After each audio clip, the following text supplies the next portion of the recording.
The store of value narrative has largely been applied to Bitcoin over the past couple of years.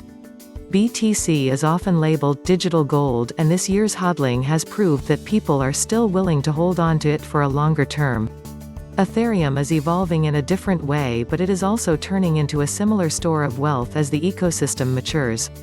A recent article from the owner of ETHmetrics portal ethereumprice.org has delved into some token utility charts which reveal an interesting trend developing. The charts indicate that Ether currently accounts for less than half of all transactions on the network. According to Coinmetrics data, there are roughly 300,000 daily ERC20 transactions compared to about 290,000 ETH transactions.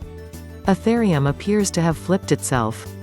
The Ethereum blockchain has a vibrant and active token economy which is clearly growing as this trend indicates. The report added that Ethereum's native token has passed on the torch to assets with greater transaction utility than its own. This could leave ETH investors scratching their heads wondering where the next price action momentum is coming from. If Ethereum is not being used for transactions, where is the utility coming from? Ethereum is evolving and a new ecosystem is forming called decentralized finance. As Bitcoin has turned from peer-to-peer digital cash into digital gold, Ethereum is also moving into the realms of a store of wealth rather than a utility token. The DeFi ecosystem is embryonic at the moment but has shown monumental growth this year as more ETH is staked onto lending and borrowing platforms managed by smart contracts.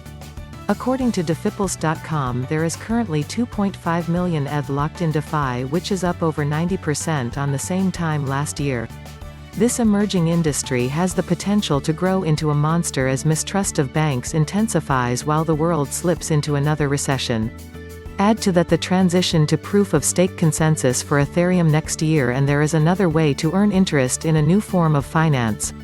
Bitcoin's value is clear to work out. There are only 21 million of them and supply will decrease as demand increases. That is the theory anyway, and it is the same one that governs gold prices. With Ethereum, however, there is no target as it could be considered as digital oil in addition to gold. Ethereum issuance will fall considerably after the transition to ETH 2.0. This means that although the supply cap is not limited, the issuance of tokens will be greatly reduced from the current 4.4% to less than 1%. Ethereum can also be leveraged through protocols such as MakerDAO and stablecoins such as DAI. It is perfectly suited for a world of decentralized finance which is well overdue considering the current state of the banking system.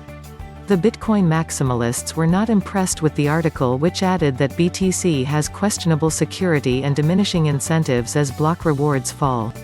The key take here is that there is room for both in a world dominated by unscrupulous bankers and politicians.